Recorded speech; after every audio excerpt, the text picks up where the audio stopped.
Hi, and welcome to another episode of From My Side of the Kitchen.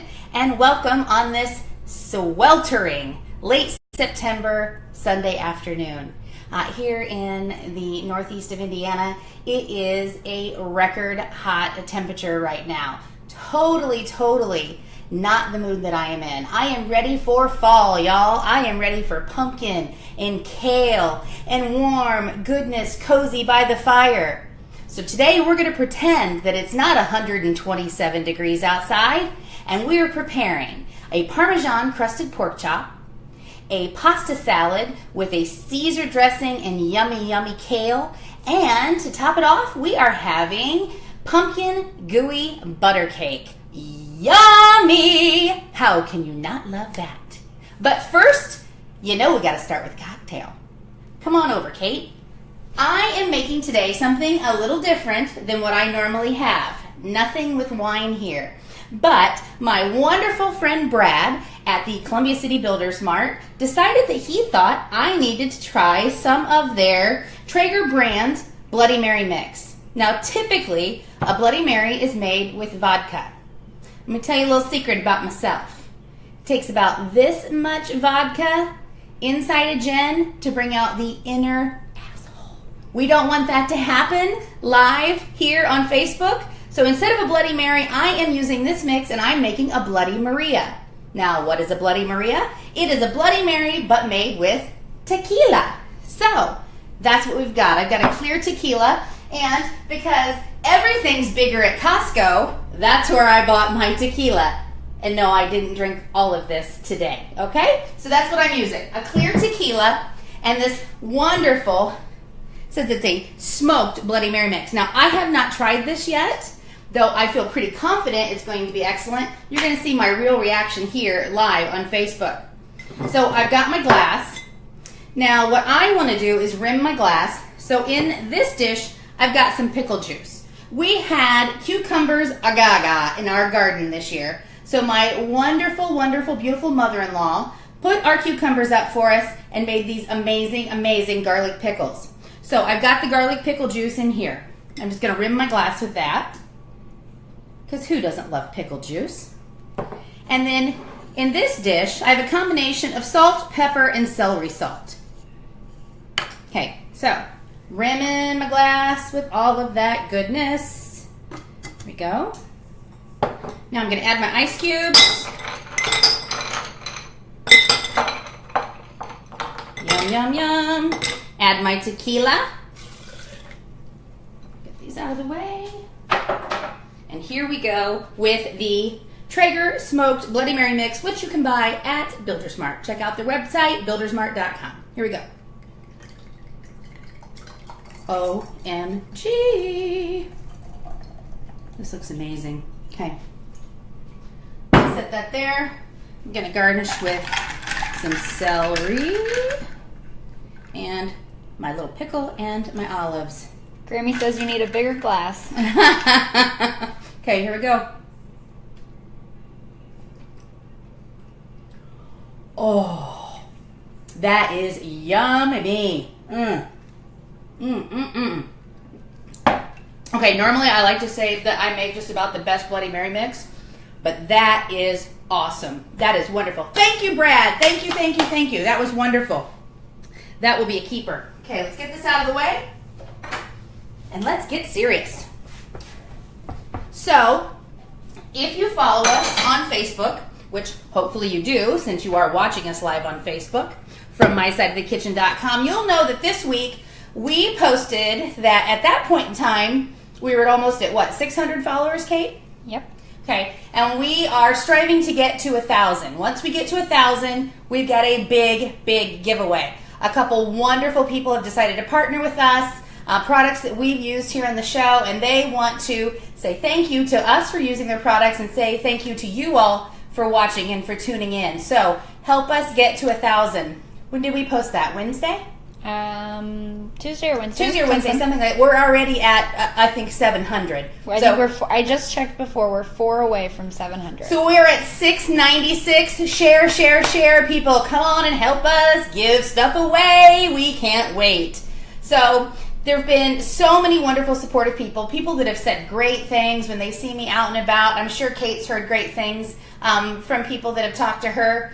But you have to know there's going to be a few haters, right? I mean, that's just life. That's the society we live in. And I pretty much give off a very open persona that I can pretty much take anything you want to dish out.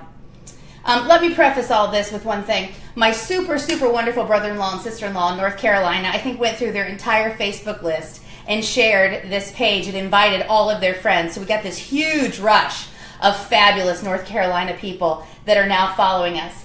And so it's important that I say that because at the end of this story, I've got something that I'm going to say you're all going to totally get. So anyway, back to the haters. So I really think that it's important in life that if you're going to say something to someone, it should be a positive thing. You know, my mom always said if you can't say something nice, don't say anything at all. Well, somebody didn't listen to you, Mom. Somebody decided to tell me that I was boring. That they actually tuned in to watch me and that it was so boring that they had to turn it off. And now, North Carolina people, you'll get this. To that person, all I can say is, bless your heart. We are going to start on top of the stove with these. And I've already got this going and it's starting to get warm. I'm going to grab my boneless pork chops. Look at these babies. These are gorgeous. Yum, yum.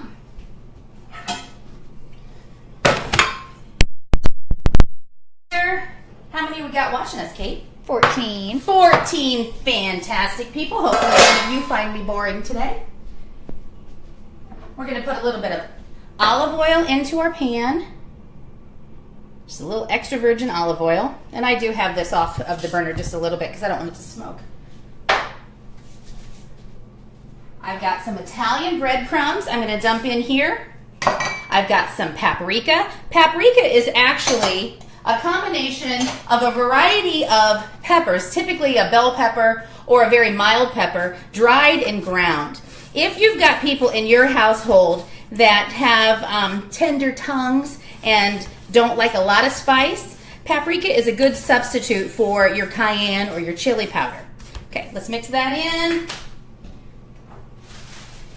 And we're going to add a little bit of salt and a little bit of pepper. Yummy, yummy. Now, in this dish, I'm going to crack a couple eggs. Always remember to crack your eggs in a separate dish in case you get a bad one. Nobody wants bloody eggs in their food. Yuck. Maybe one of these days I'll actually bring you one of my eggs from my chickens. That would be nice. How are the chickens? How are your girls? Mean, like usual. So this is really funny. The first summer that Kate was no longer actually in 4-H and didn't have animals anymore, she was going through some withdrawal. And suddenly, out at her dad's, out at the farm, appeared some chickens. I think it was a substitute for the steers. Not really sure that they're the same thing, but whatever. It was filling a void. But here's the funny thing about Kate and her chickens. She's afraid of them. I'm not. Yeah, you are. She's afraid of them. Have you been pecked by a chicken?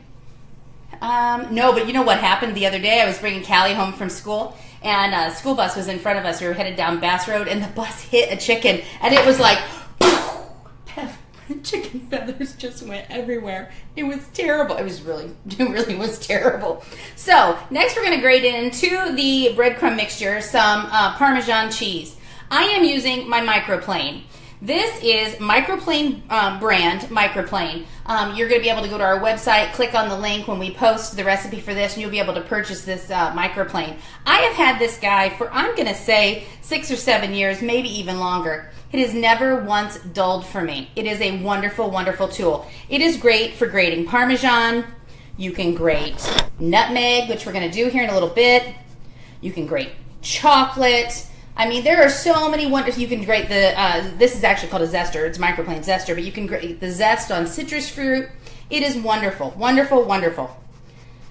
And always try and use fresh Parmesan. Always try and use fresh products, period, if you can, but especially fresh Parmesan. It's so great.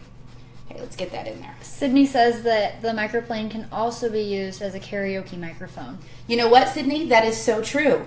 And last night, well, I'll get into that story a little bit. Let's get going on these pork chops, okay? Okay, get that in there. Yum, yum, yum, yum, yum, yum, yum. Okay, now I need a fork. I'm gonna beat these eggs up just a little bit. Put this back on the stove. Grimpy says we're making America great again. Good job, Dad. Okay. Right there. Okay, first we're going to dip one of our pork chops in the egg.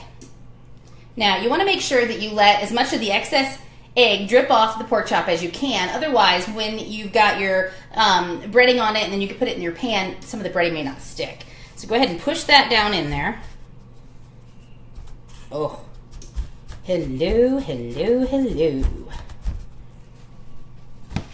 Right here. Oh yeah. Now, just so I don't forget to tell you, I do have my oven preheated to 375 degrees. We're going to get these pork chops going. We're going to sear them on both sides. We're going to cover them up, and then we're going to put them in the oven for about 8 to 10 minutes. You want to let your pork cook to an internal temperature of 155 degrees. And if you aren't certain and you don't feel confident in being able to judge that on your own, purchase a meat thermometer. It will be a lifesaver, something that will definitely help you from drying out your food or serving undercooked food. And I have done that before. I think I've shared my struggle with fried chicken. I have definitely struggled with fried chicken. That is an incredibly embarrassing thing to happen when you get everybody around the dinner table. They take a bite of something and it's not quite done enough. I always feel terrible about that. Okay. Oh, look at these bad boys. Yum, yum. I think we're only going to fit 4 in this pan for now. That's okay. I'll fix the rest later. So, last night we started off with we were going to have a checkers tournament. My dear darling husband had knee replacement surgery a little over a week or so ago. So things have been kind of quiet, low-key, really not a lot of fun around here the last week or so. Understandably, it was a pretty big major deal. And so last night, most of the kids were home, and we wanted to do something to lighten the evening up. Now, ultimately, it ended up he stayed out in his chair in front of the TV and didn't participate, but that's okay. We had fun. We decided, in addition to the checkers, that we were going to have a sing-song night. We were busting out tunes of the 80s. I think there were some Disney classics that were being sung. What do you remember, Kate? We did some old school country. We did some old school country, that's true. Little Garth, Friends in Low Places. I'll tell you, my happiest place on earth isn't on the beach someplace, or it's not, you know, standing at the top of the Empire State Building, or... Oh, let me guess where it is. Tell me where my favorite place is, Kate. It's probably from your side of the kitchen. It is right here from my side of the kitchen, especially when I'm surrounded by my family. I absolutely love that. And I fully admit that I can have poo-poo moments in my days and weeks just like everybody else, but nothing can make me feel better than reminding myself that I'm just a small town girl living in a lonely world. Microplane, microphone. It's a multi-purpose utensil right here. Okay, I'm gonna let those guys go. Put this over here. So one of the other things that we're gonna make, which I could go ahead and get started on while we're waiting, is our pumpkin gooey butter cake. Now, in 2005, my super sweet friend, who now lives in Florida, Missy Dean, bought me my very first Paula Deen cookbook right here. The Lady and Son Savannah Country Cookbook.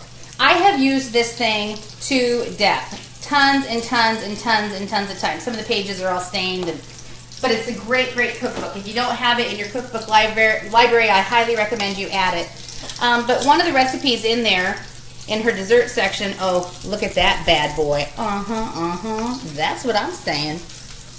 Who wouldn't love this?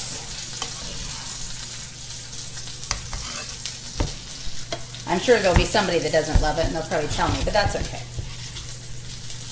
we're gonna let that go a little bit longer. But anyway, one of the recipes in there is her gooey butter cakes, which is a really classic recipe. It's been around for ages and ages. It contains a butter cake mix, a stick of butter, and an egg. That's the crust. And then you've got 8 ounces of cream cheese, 2 more eggs, another stick of butter, a pound of powdered sugar, which if you aren't certain how much a pound is, it's about 3.5 cups of powdered sugar.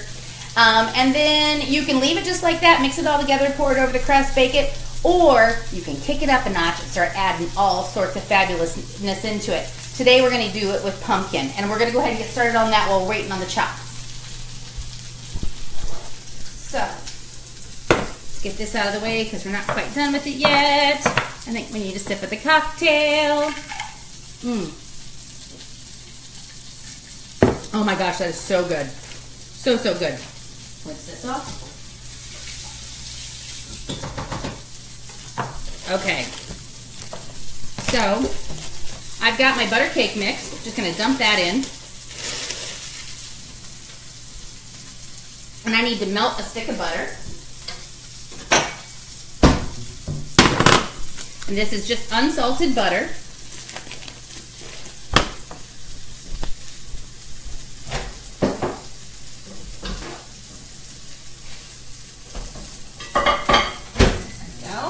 What are we up to, Kate?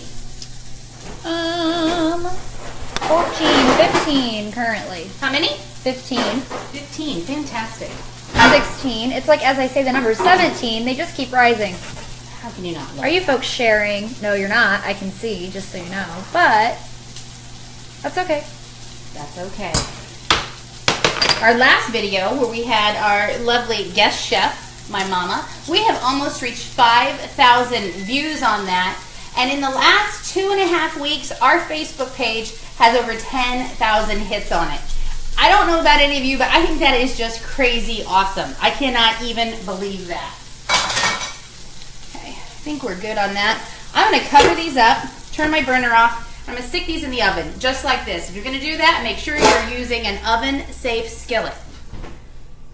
Again, that's 375, and they're going to hang out for probably 10 minutes. Go ahead and get that started. Okay, back to our gooey butter cake. Okay, so I've got my cake mix in my bowl, and I'm going to add my stick of melted butter. Okay, give a little stir, stir, stir, stir. Some eggs. Just one in this part. Will you be sharing this cake with your #1 fan? With my #1 fan? Mm-hmm. Well, I will tell you, it's coming to work. Nope, I don't know if that'll help your #1 fan. My #1 fan being my mother? Probably. Well, yes, there will be extra, and if you want to come over later, you can have some. Okay, get this stirred up. No need for a mixer on this. This recipe can all be done just by hand. Okay. And then that's what that's going to look like right there. Got it? Good. Okay. Let's get our 9x13 pan. And yes, I am well aware at how rough my 9x13 pan looks. Doesn't matter. When I serve it, I'm going to cut it out and plate it, and nobody's going to know. And if you don't like the way my 9x13 pan looks and you've got one that you think is fabulous, buy me one and I'll use it. Okay. Rita says it looks yummy. Okay. Get this off of here. Now we can continue using this same bowl for the next step. We don't need to dirty up too. Yes, because we dirty a lot of dishes when we do our live videos. Okay, so now just use your hands and just pack this in. And I'll tell you, little sticky, here's a tip. Put a little water on your hand and then pat it in. That'll help it from sticking quite so bad. Grammy says she just got you a new pan. I know, but it's a little too big for this. I knew she was going to say that. Sorry, Mom. All right.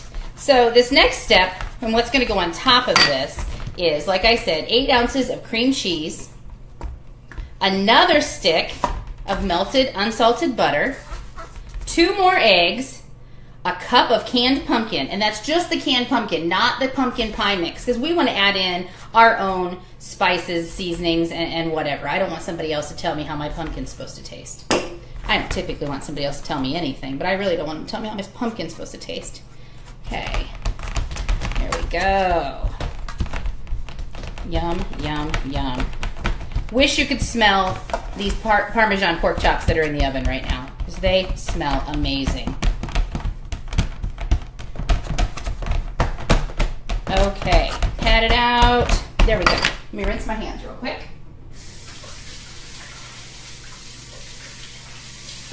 And Grampy says he can't hear you over the volume of your hair. So my sweet friend Kim, who has watched, and I've known for a very long time, fellow CCHS cheerleaders, go Eagles go. She tagged me in this picture on Facebook earlier this week. This woman who had the 80s throwback hair, and her shirt said, "I'm sorry I can't hear you over the volume of my hair," which is absolutely awesome. I love it, love it. And there's a very good chance that the next time we're filming, I'm going to have a t-shirt on that says just that. So anyway, let's go ahead and, oh, here's my melting bowl. I've got my 8-ounce thing of cream cheese, and I've left this sit out at room temperature, because if you don't, your cream cheese is never going to blend in with everything else that you're doing. There's just no way. So if you don't leave it sit to get to room temperature, stick it in the microwave. It'll be fine. Warm it up a little bit. Over there. Over there, over there. Okay. So what's new with you, Kate? Anything you want to talk about today? Nope. Super busy with sorority stuff. Yep. Just to be on the I don't safe even side. know. What? I said I don't even know. You don't I have even know? nothing interesting to say. I've been working a lot recently. My feet hurt. If anyone wants to give me a foot massage, let me know. Mom needs a new pan. I need a foot massage. Let's see. Whoa. Whoa. And as we have said before, this is live, unscripted, and unedited. How about if I hold this for you? Do not turn that on me. You just hold it there like that. You go fix it. We just Okay. had a minor technical blip, and I have no idea if I actually have the camera on my face, or you could all be looking at my right boob right now, and I would have no idea. You're good. Are we good? Yeah. Okay, well. Anyway, Mackie just told us that she was watching, but she had to leave to go to work. Oh, sweet little Mackie, who's working down at Bob Evans in Muncie. So if you happen to take a trip down 69 South headed towards Muncie, Indiana, swing on in there to Bob Evans and pay my Mackie girl a hello. Tip her well. Or a tip. Pay her a tip. Yeah, pay her a tip. She's a poor college student. In case you just tuned in and wonder why I'm standing here looking very odd at the moment, it would be because one of our lights just fell over, and Kate is currently trying to fix it. We're getting it. She's getting it. I gotta tell you what, my arm is getting tired. It's amazing that you hold your arms this still, this long. Well, it's one of my many talents. What can I say? We may have to invest in a new light. This one is pretty. If you want to send us a light.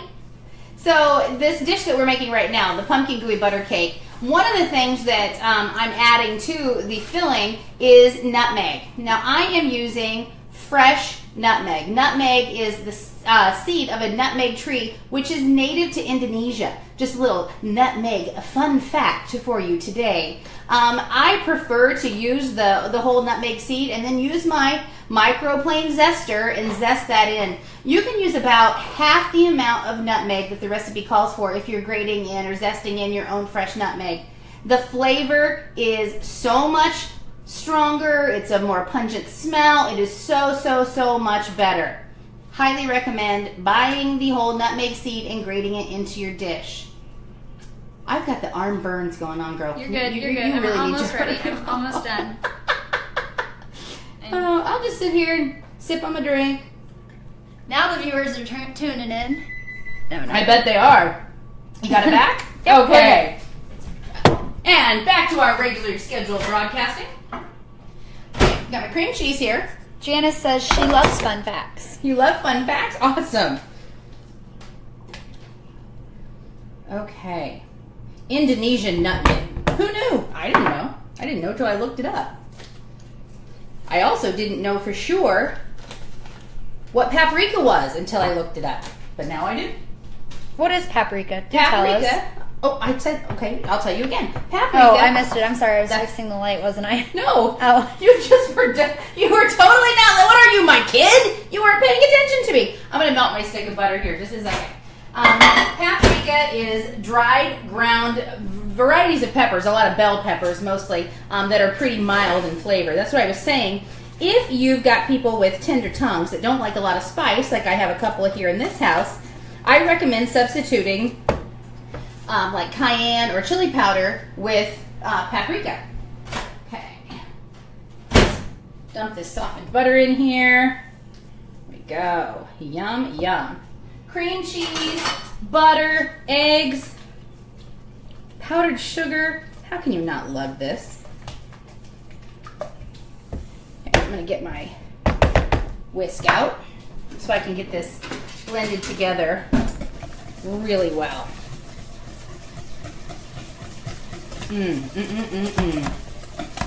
Now, don't freak out if your mixture looks like this. This is what it's supposed to look like at this point. When we add the eggs into it, the acid that is in the egg is going to go ahead and take care of any of those extra little bitty lumps. One. And one more. Okay. And whisk away.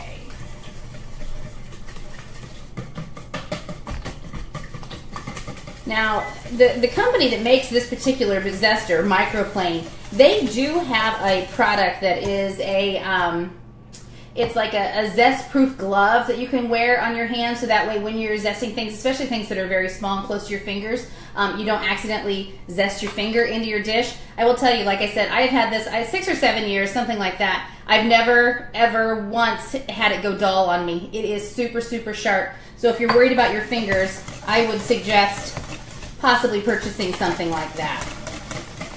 Okay, so we got our eggs added in. Now we're going to add in our pumpkin. And again, this is just canned pumpkin, not pumpkin pie mix, just canned plain pumpkin. Stir. Now I've got some cinnamon. And like I said, nutmeg. This is what the inside of the nutmeg looks like once you start zesting it. I'm going to turn that off. And I need to pull the pork chops out.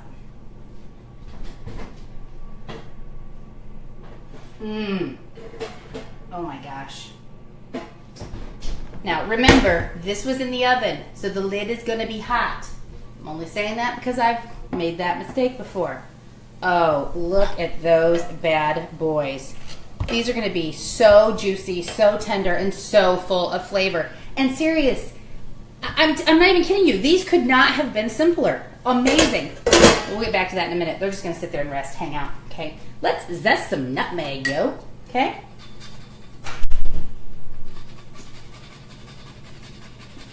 Oh my gosh. The smell that's coming out of this bowl is just like a fabulous, cozy fall evening by the fire. I feel like putting on a big old flannel shirt, except it's 127 degrees outside. I'd probably die. Oh my gosh. Okay, there we go. Back. And then I need 1 pound of powdered sugar. This size bag is a 2-pound bag. You're my half of that, which is what I've got right here. Or again, 1 pound equals 3.5 cups. Well, let's get that stirred in. Now I've made this gooey butter cake where instead of using pumpkin, I've added chocolate chips, I've added toffee chips, I've done it with banana and pecans and fudge. I have done it with mint chips, and I've used a chocolate cake base instead of a butter cake base. And you can just go on and on and on and on and on. I can't even tell you how much I love Paula Deen's cookbooks and how many times I have made her recipes. Here's my suggestion. When you learn a recipe the first time, make it the way it says. Go ahead and give it a shot just exactly the way it's written. After that, tweak it.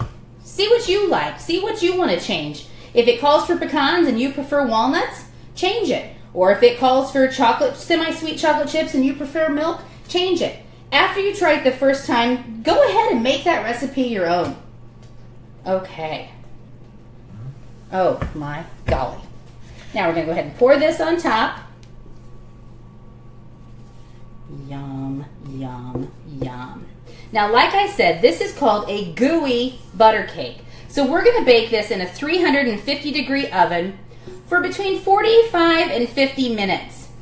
When you take it out of the oven, you're going to think, oh, it's not set in the center yet. Yeah, that's right. It's not. It's gooey. Hello. The name tells you. Are you waving at someone? Yes. What are you doing? You could see my reflection in the bowl. You could? I was waving at my fans. Oh my goodness, child. Okay, let's go ahead. Make sure it's all over the place. There we go. And get this in the oven. Okay. Man, that was funny. Yeah, you're a crack up kid. All right. Let's wipe this up a little bit. Messy workspace makes me nervous. So who out there is viewing this, watching this from the furthest? Is there anybody outside of Indiana watching today? I'm curious. Comment, say something, share it, like it. Give us some feedback. How many are we at? We have 18 people watching us right now. 18 viewers right now. Hello, and welcome to my side of the kitchen. Okay, so I promised you one more dish. I was getting super, super gutsy today, taking on 3 in this short period of time. This is a pasta salad, and in this gorgeous pasta salad, we are going to have a creamy, awesome Caesar dressing, a little bit of kale, and some fresh grated Parmesan and some dried cranberries. I am using a farfalle pasta, otherwise known as bow tie pasta, and I cooked it earlier today just to save us some time. So let's get to chopping on some kale. Get this out of the way. I went up to our farmer's market yesterday and purchased this gorgeous, gorgeous kale from Conda at Goldwood Farms. Kale is in season late summer through December. Now some people, well, let me back up a second. Kale kind of became this like big craze for a while. And everybody was all into the, ooh, I drink kale smoothies, and ooh, I love to sit down and watch a movie and eat kale chips and whatever. I didn't quite get that crazy about it, but I do like a little bit of it in certain things. It adds a great flavor, it adds a great texture, and I think it's going to be wonderful in this pasta salad. So what you want to do is, if you see like a real stemmy piece here, you're not going to want that. I just want these gorgeous leaves. So I'm going to go down either side of that rib and cut those leaves off and just discard that. The later in the season you get your kale, the sweeter it's going to be. So the kale that you would harvest in October is going to taste sweeter than the kale you would harvest in, say, July. Okay, so let's just chop this up. Chopping away on my gorgeous multicolored wood cutting board made by my incredibly talented cousin Kim. If you would like information on how to purchase one of these cutting boards, I'd be more than happy to hook you up. So, Jennifer Siri says they are driving home from Ashland, Ohio and watching. Okay. So, anyone further than Ashland, Ohio, let us know. Fantastic. Hopefully it's not buffering too bad for you. I'd sound like Max Headroom, as it buffers. Do you know who Max Headroom is, do you? No. Oh, my young daughter. Okay. That one there. So you could use, I would say probably about half a bunch of kale.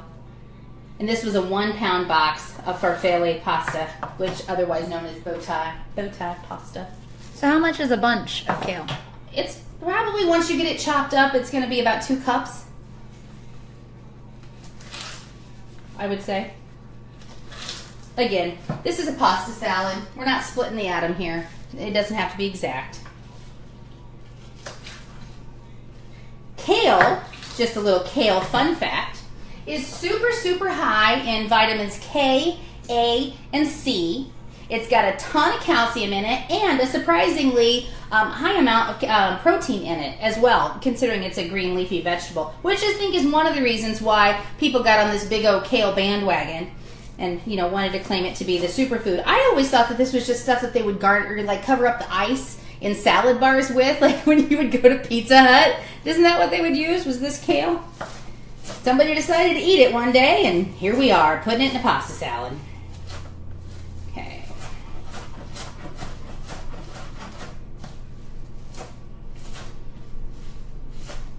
Cannot wait to dig into those pork chops. They smell so, so good. You could take the same principles and the same breading that I used on those pork chops and use chicken instead if you wanted to.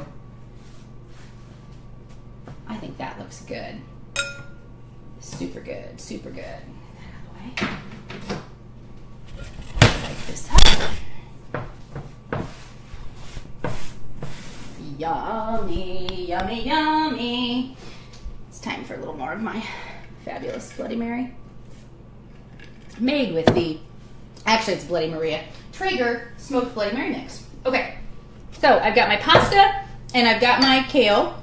I'm going to add some salt. I'm going to add some pepper. This is so easy, you're not even going to be able to stand it. Got about 2 tablespoons of extra virgin olive oil. A big old handful of dried cranberries. Now some people think that kale can be a little bit bitter. And like I said, it can be. If you want a sweeter kale, you want to get it a little later in the season.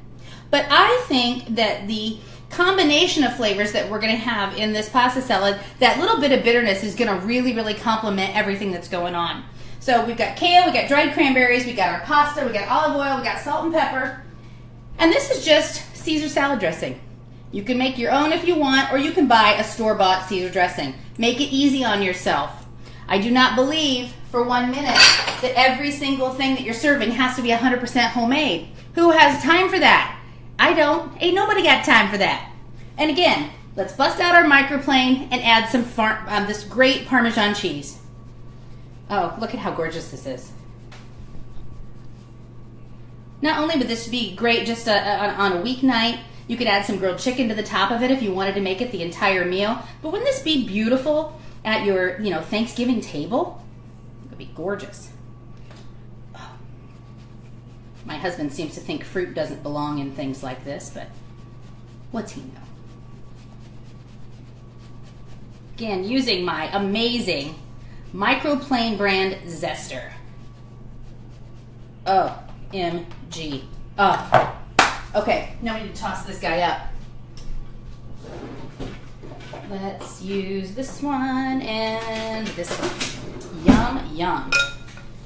Oh, look at this.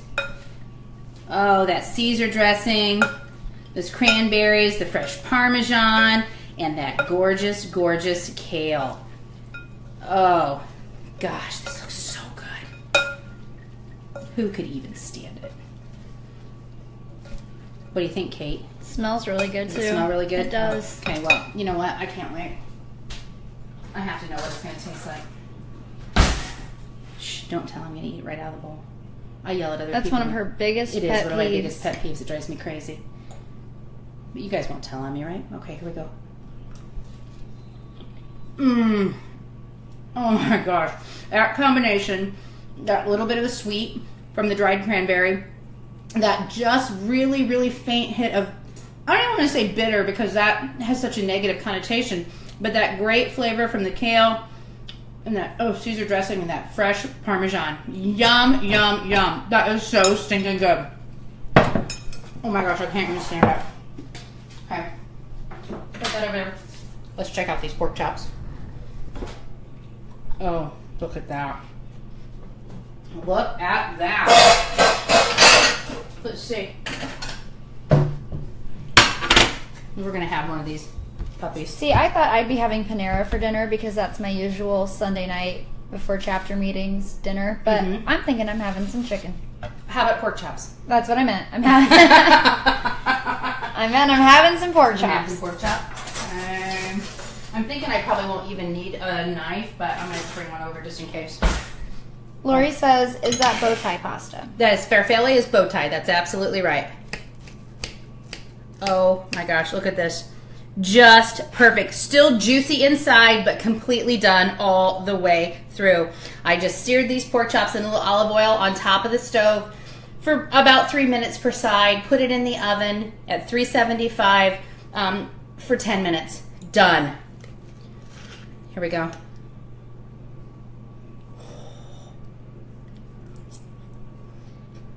Oh my gosh. Shake and bake ain't got nothing on this, baby.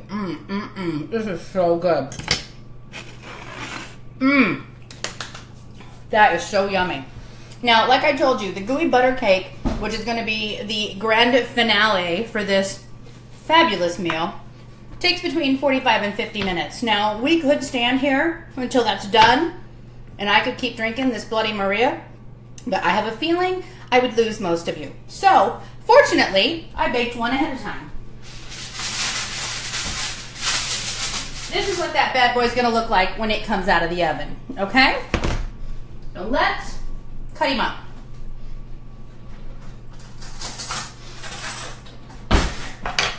This is one of my all-time favorite desserts to make, and so stinking easy. Now you could just serve it like this, cut it up, serve a little bit of a whipped topping on the side if you wish. You could do that. Or top it off with a little cream cheese frosting. That would be okay as well. Let me get a plate. What I think I'm gonna do, let me see if I can get him out here. Oh, baby, baby. Look at that guy. I'm going to top him off with a little caramel sundae topping because I love that flavor combination of pumpkin and caramel. I'm just going to take this and let's just go. There we go. Not a lot because they're pretty sweet, but I just want a little something extra on there.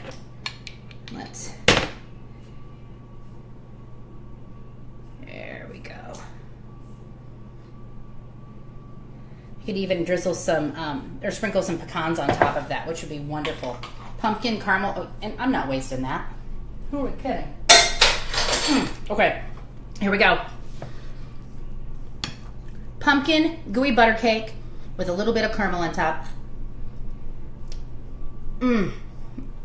Smack your mama good. That is awesome. Awesome, awesome.